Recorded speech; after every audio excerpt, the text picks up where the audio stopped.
Hello नमस्कार दोस्तों, आप सभी का स्वागत है आपके अपने YouTube channel Anoop study centre 2.0 पे। दोस्तों आज की वीडियो वेरी इंपॉर्टेंट है और आज की वीडियो में आप लोग सीखोगे एलसीएम निकालना, जिसे साधारण भाषा में हम लोग कहते हैं लासा निकालना।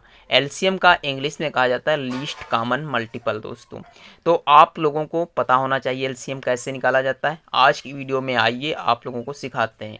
और एलसीएम सीखना उतना ही ज़रूरी है जितना लाइफ में जीवन जीने के लिए आपको पानी की ज़रूरत है। दोस्तों तो चलिए आज का टाइम ना बर्बाद करते हुए सवाल की ओर चलते हैं। दोस्तों जैसे कि मेरा पहला सवाल है 15, 25, 20 का एलसीएम निकालो। तो बहुत ही हिंट तरीके से समझाऊंगा दोस्तों, आप लोग सुनिए और पेन कॉपी भी निकालिएगा। दोस्तों साथ में समझिएगा कैसे निकाला जाता है एलसीएम। ध्यान रखिएगा, सबसे पहले हम छोटी सी छोटी संख्या से भाग देते हैं। तो क्या एक से भाग दें? नहीं, एक से भाग देने का कोई मतलब नहीं, क्योंकि एक से भाग दोगे तो वही संख्या उतरेगी। हमारा काम है इन संख्याओं को कम करते जाना। तो हम 2 से भाग देते हैं। तो सबसे पहले 2 से भाग देंगे। 2 से 15 कटेगा नहीं, तो हम इसे ज्यों का त्यों उतार लेंगे। 25 कटेगा नहीं, तो इसे ज्यों का त्यों उतार लेंगे। फिर क्या 20 कट जाएगा? हाँ, 2 दाम कितना होता है? 20।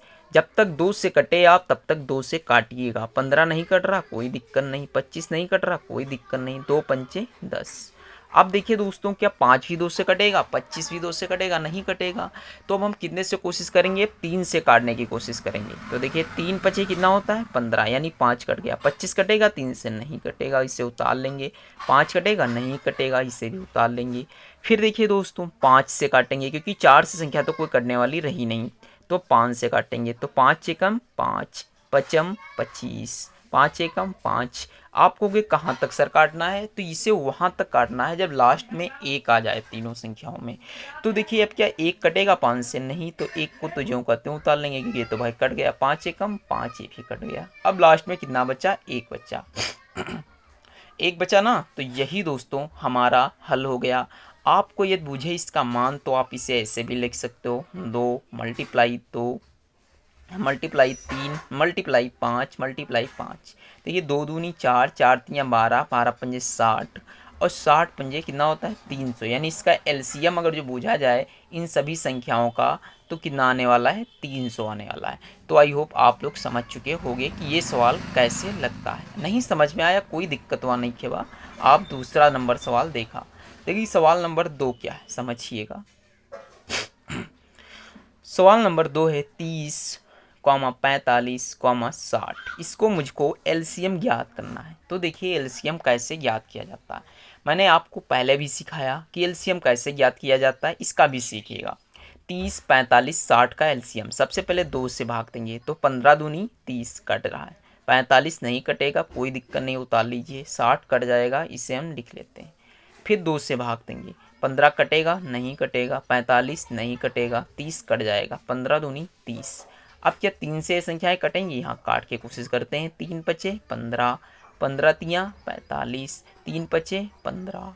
अब क्या ये 5 से कटेगा? नहीं, अभी 3 से एक संख्या और कट जाएगी। तो 5 एकम 5, 3 पचे 15 और 5 को ज्यों का त्यों उतार लेते हैं। अब डायरेक्ट 5 से आप काट दीजिए, सभी संख्याएं एक बार कट गई हैं। दोस्तों इतना आई होप आप लोगों को समझ में आ गया होगा। सरल लगा सवाल? अब इससे भी ऐसे ही लिख लीजिएगा। 2 मल्टीप्लाई 2 मल्टीप्लाई 3 मल्टीप्लाई 3 मल्टीप्लाई 5। 2 दूनी 4, 4 तियाँ 12, 12 तियाँ 36 और 36 पंजे कितना होता है? 5 के 30, 5 तियाँ 15, 3 18, 180। तो दोस्तों इन सभी संख्याओं का यदि एलसीएम पूछा जाए तो 180 होगा। ये सभी संख्याएं 180 को भाग करेंगी और कोई भी संख्या 180 से भाग नहीं देगी। दोस्तों ये पॉइंट लग गया, इसके लिए फिर से लिख ले रहे हैं, 180 होगा। तो दोस्तों आई होप आप लोगों को ये भी सवाल समझ में आ गया होगा। अब हम चलते हैं नेक्स्ट क्वेश्चन पे।